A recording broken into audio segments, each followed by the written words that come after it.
छुड़ जाएगो तो क्या हो जाएगो, मैं तो विधुर हो जाऊंगा।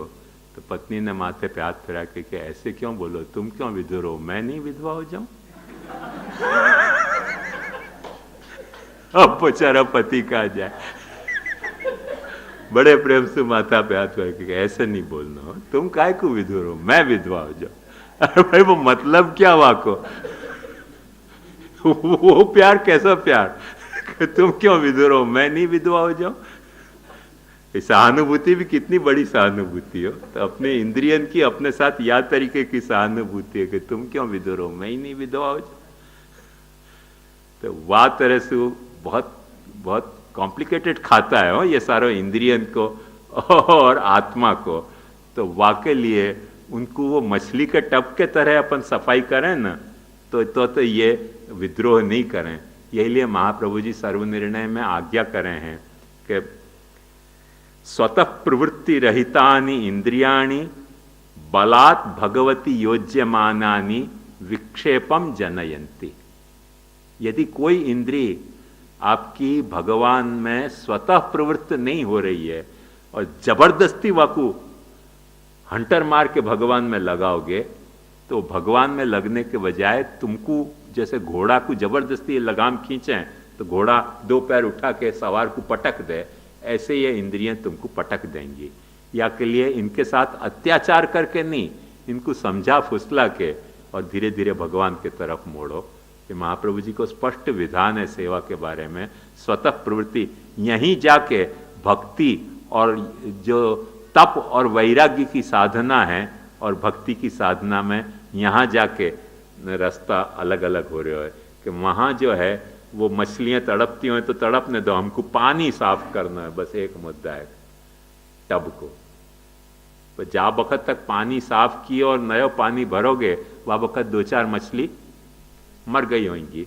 या लिए भागवत ऐसी साधना नहीं बतावे, भागवत ऐसी साधना बतावे है कि जामे तुम्हारी मछली मरे भी नहीं और जल शुद्ध भी हो जाए। वो एकदम सॉफ्ट ट्रीटमेंट है, एकदम सोबर ट्रीटमेंट है कि जामे कोई पे अत्याचार नहीं हो, स्वतः प्रवृत्ति रहितानि बलात् भगवती योज्यमानानि विक्षेपम जनयन्ति। या के लिए विक्षेप यदि हो रहे हो तो महाप्रभु जी स्पष्ट कहें कि छोड़ दो भाई, थोड़े दिन सेवा स्मरण करो प्रभु को, जासु तुम्हारी इंद्रियां तुमको कम से कम भगवत भक्ति में विक्षेप नहीं करें। अपन जिद पकड़े हैं कि हम विक्षेप होएगो तो अभी भगवत सेवा करेंगे। पर महाप्रभु जी ने वाह वक्त साइकोलॉजी की कितनी गंभीर बात अपने को समझाई है कि विक्षेप हो तो होए तो सेवा नहीं करनी चाहिए, स्मरण करना चाहिए। स्मरण में भी विक्षेप हो तो तो नाम जप करना चाहिए। तस्मात् सर्वात्मना नित्यम श्री कृष्ण शरणम मम वदद्भिरेव सततम स्थेयम इत्येव मे मति। नहीं तो सेवा को आखो प्रकार क्या है जो सूरदास जी अपने को बतावे कि यहाँ में कहा लगेगो तेरो, नंद नंदन कर घर को ठाकुर, आप होए रहे चेरो। कोई नई सामग्री नहीं बनानी है, पर आप जो घर में सामग्री बनी है, वहाँ में जो अपना अहंकार है कि ये मेरे लिए बनी है, वहाँ में इतना एक सुधार लाना है कि मेरे लिए नहीं बनी है, ठाकुर जी के आरोग्य के लिए बनी है। इतना से सुधार आयो ना द्रव्याद्वैत को, आपने पहलो कदम लग दियो, और right step in right direction आपने ले लियो।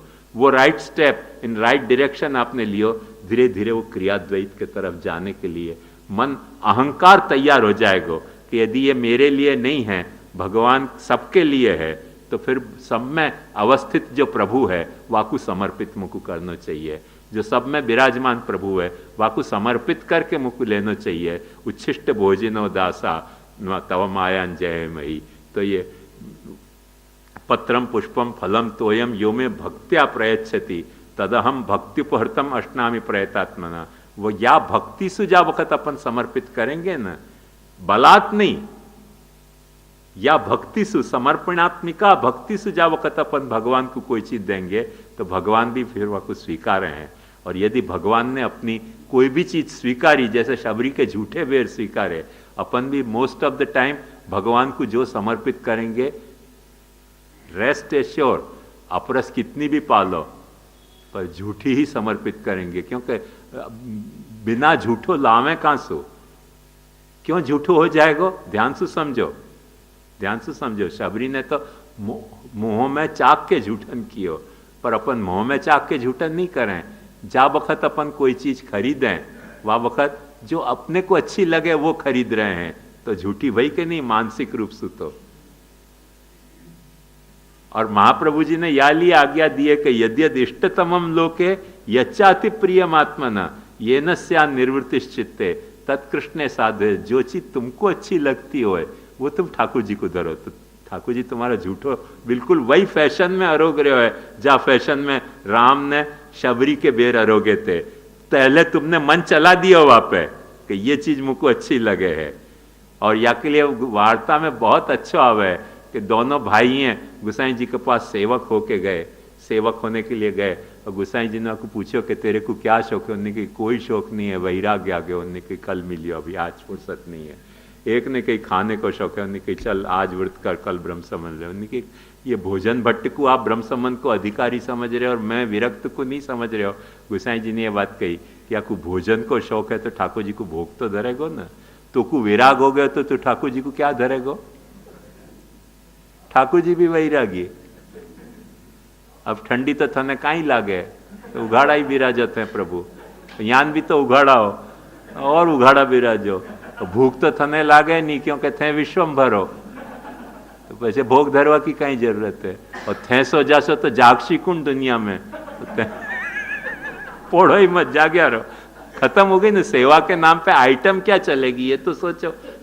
सेवा के नाम पे फिर क्या जगाना नहीं है, पौड़ाना नहीं है, स्नान नहीं कराना है, भोग नहीं धरना है, क्योंकि सब में भगवान के कोई न कोई गुण आड़े आ रहे हैं। कोई न कोई भगवान के सचमुच में ऐसे गुण हैं जो आड़े आ रहे हैं, और वो गुण को अपन बहाना बना के बस सेवा नहीं करें। सेवा नहीं करें तो कोई नुकसान नहीं है, भगवान को कोई नुकसान नहीं है, अपने को बहुत नुकसान है कि वो सेवा नहीं करने से अपनो द्रव्याद्वैत खंडित होके अहंकाराद्वैत मंडित होएगो, क्रियाद्वैत खंडित होके ऐसा पापाद्वैत बढ़ेगो। वो न बढ़े, वा के लिए आखी महाप्रभु जी ने साधना प्रणाली वा प्रिकॉशन को लेकर घड़ी है। यह बात को अपने को समझना चाहिए, और वो प्रिकॉशन को लेकर घड़ी है। वा के लिए महाप्रभु जी इन क्रियान को बताते भय। पाछी एक बात और बताना, अपने पास थोड़ा टाइम है, अभी कितना है, 15-20 मिनट है। थोड़ी एक बात यहाँ जो खास समझने की है और जो बहुत जरूरी है, और कोई आड़ी टेढ़ी बात करने के बजाय मैं वह बात पे जानना चाहूँगा। वैसे कुछ और भी काफ़ी विषय मुझको समझाने थे, पर आज अपने पास अब समय नहीं है। पर जो बहुत महत्वपूर्ण बात जो यहाँ समझने की है कि महाप्रभु जी ने षोडश ग्रंथ भागवत के पैटर्न पर लिखे हैं। षोडश ग्रंथ जो लिखे हैं वो भागवत के पैटर्न पर लिखे हैं। माने भागवत के एक एक स्कंध को शब्द में जिन लोगों ने व्याकरण पढ़े हो ना, उनको ये बात ख्याल होएगो कि शब्द दो तरीके के हुए हैं, तत्सम और तद्भव। जिन लोगों ने हिंदी व्याकरण पढ़े होगा उनको ये बात खबर होगी कि शब्द की दो वैरायटी हुए, एक तत्सम वैरायटी होवे, एक तद्भव वैरायटी होवे। तो ये जो 16 के 16 ग्रंथ हैं वो कहीं कोई अध्याय के तद्भव हैं, निरोध लक्षण जैसे दशम स्कंद को तद्भव है, पुष्टि प्रवाह मर्यादा तृतीय स्कंद को तद्भव है, कोई तत्सम भी है ग्रंथ। जैसे यमुनाष्टक जो है वो तत्व ध्यान को तत्सम है, तद्भव नहीं है। कृष्णाश्रय जो है वो द्वादश स्कंध को तद्भव है, तत्सम नहीं है।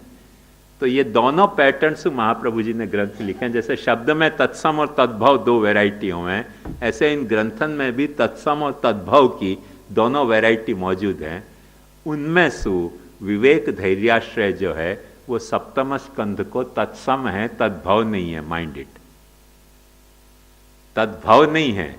विवेक धैर्याश्रय की हर आइटम को अपन सप्तम स्कंध में खोजने जाएंगे तो नहीं मिलेगी, पर तत्सम शब्द होने के कारण जो सप्तम स्कंद में जो उपदेश दियो जा रहे हो वाक्य द्वारा जो नेट रिजल्ट अपने को चाहिए है, वो नेट रिजल्ट पुष्टि भक्त को ऐसो विवेक धैर्याश्रय से मिले, वो प्रिकॉशन महाप्रभु जी ने तत्सम विवेक धैर्याश्रय प्रकट करके कहो है। ये तद्भव नहीं है, या प्रिकॉशन के साथ समझियो।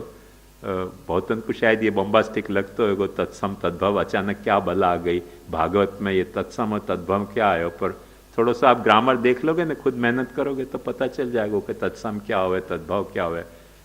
कोई बताएगा?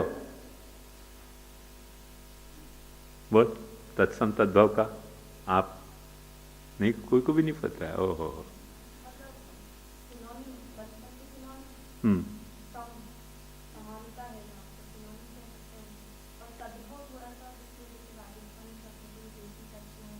जैसे ओझा शब्द उपाध्याय का तद्भव है, क्योंकि उपाध्याय उवज्झायम, उवज्झायम से ओझा और ओझा से झा, यूनिफॉर्म रहता है। एग्जैक्ट, हाँ। तो तत्सम शब्द है, वो तत्सम ऐसे कोई वाक्य वो जा अर्थ में वापरे जा रहे हो, वाह जा ध्वनि को कह रहे हो, वाह तरीके की ध्वनि रखते हुए भी वो शब्द नहीं है, कुछ अलग शब्द है। ख्याल में आयो ना?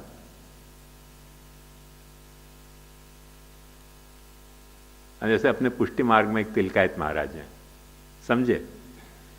अब कोई क्रिश्चियनिटी को, क्रिश्चियन को समझाना है तो अपन कैसे कहेंगे? क्रिश्चियन तिलकायत महाराज क्या है? पुष्टि मार्ग के पोप है। कोई हिंदुस्तानी पुष्टि मार्गी को पोप क्या है समझाना है तो कैसे समझाएंगे कि क्रिश्चियनिटी के तिलकायत महाराज हैं? आई समझ में बात? मतलब वहां वा शब्द को जो रोल है वो रोल यहां या शब्द को है, तत्सम रोल है। आयो ख्याल में? तद्भव वामे सु निकलियो भयो, तत्सम वाक्य बराबर। आयो ख्याल में? तो ऐसे कुछ ग्रंथ जो हैं षोडश ग्रंथ के, भागवत के स्कंधन के तद्भव उपदेश हैं, और कुछ षोडश ग्रंथ के ग्रंथ जो हैं वो भागवत के उपदेश के तत्सम उपदेश हैं। या बात को ध्यान से समझोगे ना तो बहुत मजा आएगी वह को देखने में, षोडश ग्रंथ को देखने में भी मजा आएगी, और या षोडश ग्रंथ के बदौलत भागवत को देखने में भी मजा आएगी। और वो थोड़ा सा मैं आपको दिखाना चाह रहा हूँ कि ये ऊती लीला को जो तत्सम अपने यहाँ महाप्रभु जी ने विवेक धैर्याश्रय कहा है, वहाँ में सबसे पहली बात महाप्रभु जी आज्ञा कर रहे हैं, विवेक धैर्य सततम रक्षणीय तथाश्रय। ये एक बात ध्यान से समझो कि विवेक धैर्य और आश्रय पुष्टि मार्गी वासना है। यदि पुष्टि मार्गी जीव है तो वहां में विवेक की वासना, धैर्य की वासना, आश्रय की वासना होनी चाहिए। विवेक धैर्य और आश्रय की वासना वहां में नहीं है, कुछ न कुछ लफड़ा है, मिश्र वासना हो गई है। फिर कोई इंपोर्टेड आइटम है, या इंपोर्टेड नहीं है तो एक्सपोर्ट वर्दी क्वालिटी है। मुझसे अक्सर लोग पूछें कि तुम अमेरिका क्यों नहीं आओ? मैं भाई मैं एक्सपोर्ट क्वालिटी को नहीं हूँ, लोकल डिमांड भी कम है तो अब अमेरिका कहाँ जाना। तो कुछ एक्सपोर्ट क्वालिटी के हुए, एडिशनल उनमें क्वालिटी हुए एक्सपोर्ट क्वालिटी के। तो कोई पुष्टि मार्ग में एक्सपोर्ट क्वालिटी के हैं, कोई इंपोर्टेड हैं ऐसे कि वो हैं आ गए यहाँ पर, करें कि आ गए, इंपोर्ट किए हो तो आ गए, अपने अभी आ गए। तो ऐसे वो जामे ये वासना नहीं है, विवेक की वासना, धैर्य की वासना या आश्रय की वासना। तो वो या तो पुष्टि मार्ग में इंपोर्टेड आइटम है या एक्सपोर्ट वर्दी हाई क्वालिटी के आइटम है। उनको तुरंत जितनी जल्दी एक्सपोर्ट हो जाए ना उतना वो भी खुशी रहेंगे और पुष्टि मार्ग भी सुखी रहेगा। वो खुशी रहेंगे और पुष्टि मार्ग सुखी रहेगा। उन सबको एक्सपोर्ट कर देना चाहिए, एक्सपोर्ट एजेंसी ऐसी खोलनी चाहिए, पधारो पधारो पधारो। तो ये एक रहस्य को समझो, ये वासना है। और इन वासना के तहत, इन तीनों वासना के तहत महाप्रभु जी ने 4 क्रियाएं बताई हैं। उन क्रियाओं से ये वासनाएं पुष्ट होंगी, वो वासना पुष्ट होके उन क्रियाओं को करने में पाछी सहायक होंगी, और ये क्रियाओं को सहायक होंगी, वो क्रिया में सहायक हुई तो वो पाछी वासना और स्वभाव में कल्मिनेट हो जाएगी, और वो स्वभाव में कल्मिनेट होने के बाद पाछी वही क्रियाएं करवाएगी, तो पाछी वो स्वभाव में कल्मिनेट होने के बजाय आपकी पर्सनालिटी बन जाएगी कि भाई ये तो ऐसे ही है। और जब आपकी वो पर्सनालिटी बन गई तब बात ध्यान से समझो कि आप पुष्टि मार्ग के एकदम लायक हो, पुष्टि मार्ग आपके लायक है, वरना इंपोर्टेड आइटम है या एक्सपोर्ट वर्दी आइटम है। ये एक बात दृढ़तया समझ लोगे ना तो सारी बात स्पष्ट हो जाएगी। तो यहां में खास देखने को है कि क्रियाएं क्या बताई हैं महाप्रभु जी ने, वो अपन देख लेना तो बहुत मजा आएगी।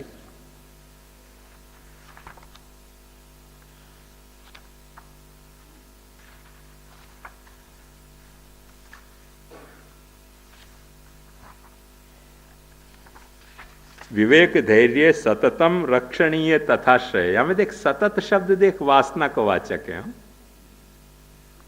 इनकी सतत रक्षा होनी चाहिए। ये पुष्टि मार्गी वासना है, या वासना से तुम च्युत भय न, गड़बड़ाहट कुछ हो जाएगी। सतत इनकी रक्षा करो। तो कह रहे हैं विवेक क्या? विवेक कह रहे हैं विवेकस्तु हरि सर्वम निजेच्छा तक करिष्यति। या की सीधी असर कहां पड़ रही है? ध्यान से देखो अपने अहंकार पे। तुम एक जिद पकड़ के बैठे हो कि मैं अपने अहम सु ये काम करना चाह रहे हूं, ये मुकु होना चाहिए, ये होना चाहिए। अपने अहंकार को सोबर करो, अपने अहंकार को सोबर करो, इतना सोबर करो कि तुम्हारे में वो एक्सेप्टेंस आनी चाहिए कि मैं जो चाह रहे हूं वो होना जरूरी नहीं है, भगवान जो चाह रहे हो है वो होना जरूरी है। विवेकस्तु हरि सर्वम निजेच्छा तक करिष्यति। ये वासना तुम्हारी एकदम साफ रहनी चाहिए। जब तुमने ये वासना पर दबाई कि मैं जो चाहूं वो होना चाहिए, तो मतलब सबसे पहले तुमने कृष्ण की शरणागति को छोड़ो, वाके बाद तुमने कृष्ण के दासत्व को भाव छोड़ो, वाके बाद तुमने भक्ति को भाव छोड़ो, कृष्ण के अहं की सर्वातिशायिता को भाव छोड़ो, और तुमने अपने अहम को बूस्ट कियो, एकदम फुग्गा की तरह फुगा के बड़ो बनायो। तो वो फुग्गा में खाली सुई चुबाने की जरूरत है, फट फूट जाए। कोई फुग्गा फूगे हो, खाली सुई चुबाने की बात देखे, और सुई भी चबाने की भी जरूरत नहीं हो। एक बात समझो, फुग्गा को ऊपर उड़ाओ, एक हाइट तक ऊपर उड़े, और वाके बाद फोड़ने की जरूरत नहीं रहे, स्वतः ही फूट जाए। हर फुग्गा को ये सिद्धांत है, और हर अहंकार को ये सिद्धांत है कि अहंकार जो है वो फुग्गा की तरह माने फूलते ही तुरंत ऊपर ही उड़ना चाहे, नीचे तो बैठना ही नहीं चाहे फुग्गा। हो और जो वाकू ऊपर उड़ा के ले जा रहे हो है, वही एक हाइट पे ले जाके वही वाकू फोड़ रहे हो। जमीन पे रहते हो ना तो नहीं फूटे हो, हाथ से छूट्यो और ऊपर उड़्यो, फट फूट जाए फुग्गा। ऐसे हर अहंकार की वो फुग्गा के जैसी कथा है। कभी फुग्गा उड़ा के देखिए, बड़ी मजा आवे। अपन छोड़ दे ना, तुरंत ऐसा ऊपर भागे जैसे कोई ऊपर कोई प्राणी हो, नीचे को प्राणी नहीं हो। एकदम ऊपर भागे, बस भागने के लिए तैयार ही रहे ऊपर। और चावे क्या है ऊपर? फूटने के लिए। तो वो अहंकार में और फुग्गा में फूलने की भी क्वालिटी बराबर है और फूटने की भी क्वालिटी बराबर है। वो फूटे भी बहुत ऊपर चढ़े तो अहंकार फूटे फूटे और फूटे। हिरण्यकशिपु को भी अहंकार यही लिए फूटे हो, और अपने भी सारे अहंकार हिरण्यकशिपु को ही फूटे ऐसे नहीं है। अपने भी सारे अहंकार वही फैशन में फूटते हुए, जहाँ फैशन में फुग्गा फूटते हुए। या रहस्य को समझो। तो विवेकस्तु हरि सर्वम निजेच्छा तक करिष्यति। पर ये तो वासना की बात भाई, क्रिया क्या करनी? तो महाप्रभु जी कह रहे हैं कि यदि तुम्हारे में ये वासना दृढ़ हो तो तुम कभी भगवान को प्रार्थना नहीं करोगे। क्योंकि जैसे ही तुम प्रार्थना कर रहे हो, भगवान पे आरोप लगा रहे हो कि मने जरूरत है पर थे समझो कोनी, थे समझो कोनी। तो बस बात समझ हो गई थी कि भगवान सर्वज्ञ नहीं रह गए हो, और भगवान सर्वज्ञ नहीं रह गए हो, तुम्हारी सर्वात्मा नहीं रह गए हो। तो अब फिर वो काय को करे तुम्हारो काम? जब मैं ना समझूं। बच्चान के साथ एक तकलीफ हो गए हो, निरंतर बच्चा को कहो कि तू मूर्ख है, तू मूर्ख है, तू मूर्ख है, तू तूफानी है, तू तूफानी है। बच्चा बहुत अरसा तक वह बात को मानता नहीं हुआ है, क्योंकि बच्चा अपना एडजस्टमेंट करके चले कि बड़े इनको आदत पड़ गई है बोलने की। वो बड़े नहीं समझे पर मैं सब समझूं। पर एक दिन बच्चा ने नफट होकर कह दी कि हाँ मैं समझू नहीं हूं, वाके बाद वाको सुधारना मुश्किल हो जाए। आकाश में सु इंद्र टपके ना, वो जब तक वहां ने ये कबूल नहीं किया कि हाँ नहीं सुधरने वाला हूं, अब क्या करोगे, खत्म बात। कोई के बाप की ताकत नहीं है बच्चा को सुधार सके। जब तक वो आंख की शर्म रखे ना बड़े इनकी, तब तक वो भी बेचारा सुधरने को थोड़ा प्रयास करे।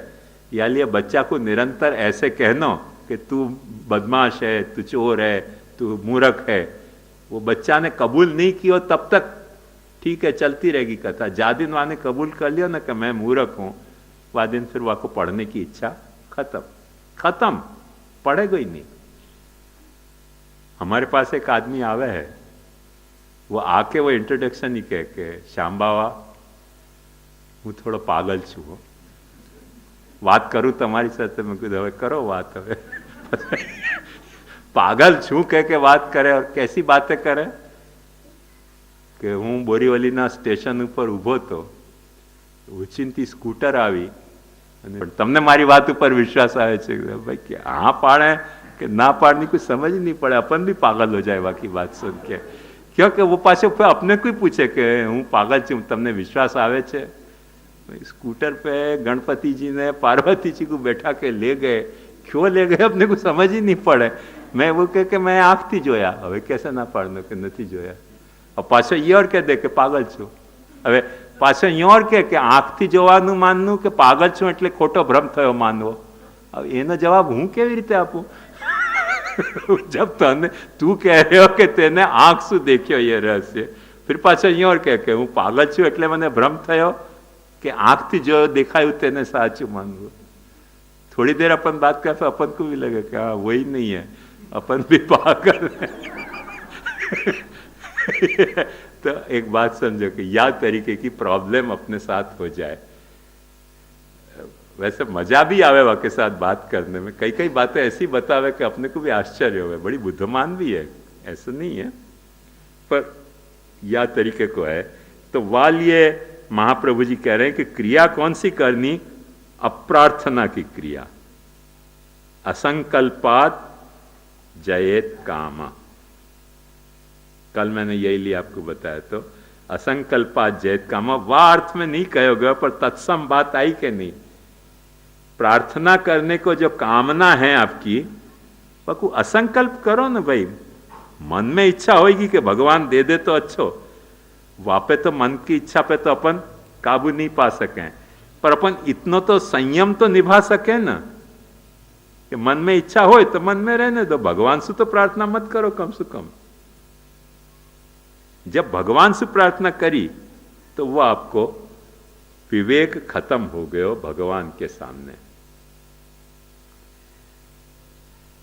अब जब भगवान से प्रार्थना नहीं करनी है, माने भगवान के सामने दीन नहीं बनना है, फिर हमको भगवान की क्या जरूरत, अभिमान आ जाएगा। तो वाकु पास महाप्रभु जी काउंटर बैलेंस कर रहे हैं कि अभिमानश्च संत्याज्य, भगवान के सामने कभी अभिमान मत करो। अभिमान मत करो माने मद मत करो। प्रार्थना नहीं करनी है, वो दैन्य नहीं करना है। देखो कितना बैलेंस की बात बता रहे हैं कि प्रार्थना को दैन्य प्रकट मत करो, और प्रार्थना करने की ना पाड़ रहे हूं वासु भगवान क्या देगो, ऐसा अभिमान भी मत करो। अभिमानश्च संत्याज्य स्वाम्यधीनत्व भावना, ये अपने प्रैक्टिस में क्रिया लाओ तो वो वासना प्रबल होगी कि भगवान जो कुछ कर रहे हो है वो ठीक ही कर रहे हो है। विवेकस्तु हरि सर्वम निजेच्छा तक करिष्यति। तीसरो, प्रार्थना नहीं करनी और अभिमान नहीं करना, तो तीसरी प्रॉब्लम क्या है कि अपन हट पकड़ लें। तो ये सारे जो हट है कि ये होना ही चाहिए, ये होना ही चाहिए, चाहे दुनिया जियो के, वो पाछी गुजराती में एक बड़ी अच्छी कहावत है कि वर मरो कि कन्या मरो, गौर नु तरवाण भरो। मैंने जो पंडित जी यहाँ शादी कराने आए उनकी झोली भरो, वर मरे कि कन्या मरे वासु हमारे कोई संबंध नहीं है। हम तुमको शादी कराने आए, अब वर मरतो है तो वर मरे, कन्या मरतो है कन्या मरे, शादी हम करा रहे हैं और पहले हमारी झोली भरो। तो ये जो हठ पकड़ के आदमी बैठे है ना, वह हठ में जा वक्त क्या हुआ है कि पूरी हो जाए तो अभिमान हो जाए, नहीं पूरी हो तो दैन्य हो जाए। उन दोनों से बचने के लिए वह हठ को मत रखो, हठ को त्याग करो। अपनी इच्छान को, इच्छाएं में कोई बुरी बात नहीं है। देखो इच्छाएं सब सच्ची और मीठी और मधुर हैं, पर वो इच्छा जब हठ बने ना तब उनमें कठोरता आवे है, उनमें दुर्वासना को रूप आने लग जाए है। तो हठ को त्याग करो। हठ को त्याग कैसे होएगो कि जब तुम आग्रह को त्याग करोगे। आग्रह का मतलब, हठ मतलब बाहर पकड़ लिया अपन ने कि ऐसे ही करेंगे। आग्रह को मतलब भीतर को है, भीतर में वासु आग्रह रहित हो, जो हो रहे हो वाकु अनाग्रहश्च सर्वत्र धर्मा धर्माग्र दर्शनम विवेकोयम समाख्यात। धर्म धर्म क्या है, क्या उचित है, क्या अनुचित है, वो निरंतर सोचते रहोगे तो आग्रह नहीं पनपेगो, और नहीं तो आग्रह पनप ही जाए अपने को कि जो मुझको चाहिए वो तो होना ही चाहिए।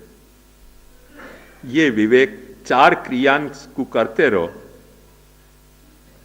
और साइक्लिकली अपने आप तुम्हारी विवेक की वासना दृढ़ हो जाएगी।